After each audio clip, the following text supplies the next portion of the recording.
Let's bring you some news update at this time.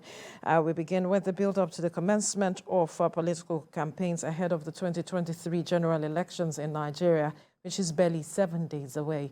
Now, the Independent National Electoral Commission says it has published the final list of candidates for national elections in the presidential, senatorial, and federal constituencies in accordance with Section 32, subsection 1 of the Electoral Act 2022 and Item 8 of the timetable and schedule of activities for the 2023 general election.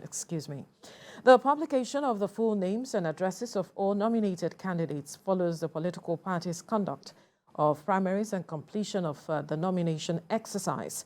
According to the Electoral Commission, the list published contains the names of candidates validly nominated for national elections at the close of party primaries and the period earmarked for withdrawal and substitution of candidates.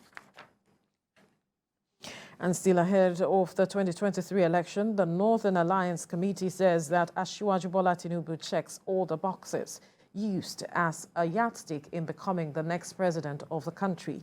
They remain convinced that he is the best to be elected as president in next year's election. The committee, which is the first to openly back the presidential ambition of Bola Tinubu, says he has what is needed to confront the challenges currently facing the country, and his administration will foster unity, peace, and progress among all the ethnic and religious groups in the country.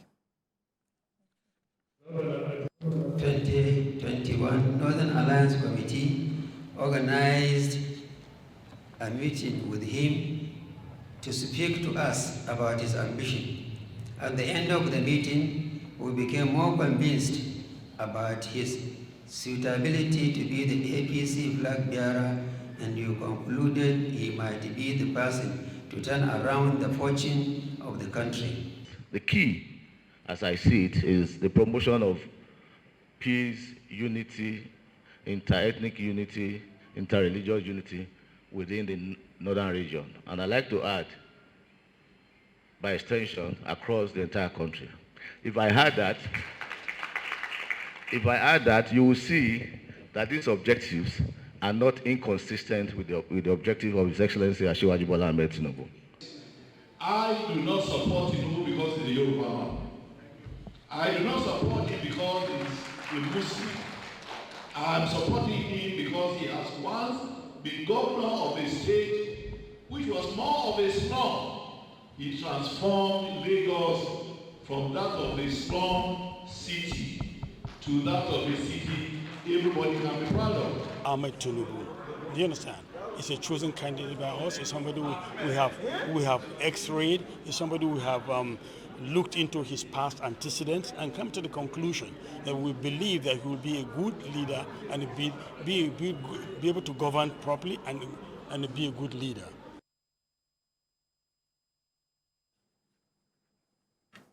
Now, barely a day after the members of the National Association of Nigerian Students protested at the airport, Speaker Femi Gbagbabiamila says the House of Representatives has been able to make remarkable progress in the drive to end the lingering ASUU strike.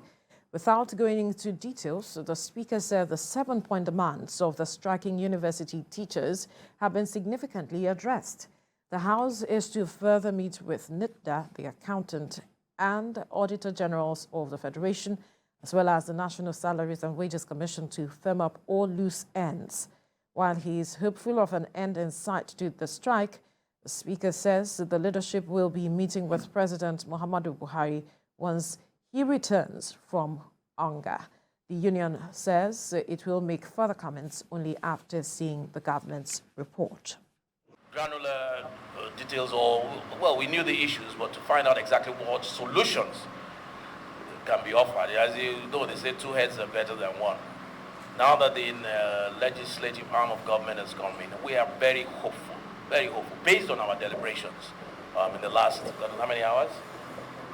About 3, 4 hours, 5 hours, that we are almost, there's light at the end of the tunnel.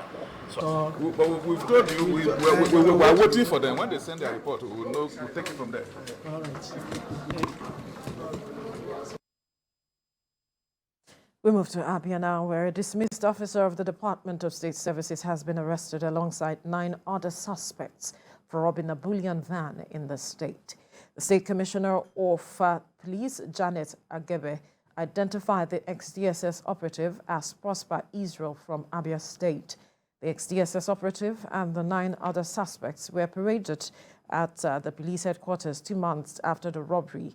They were part of the 14-man robbery gang that ambushed the Bullion van near Ntiga junction of the Enugu-Port Harcourt Expressway on July the 26, 2022.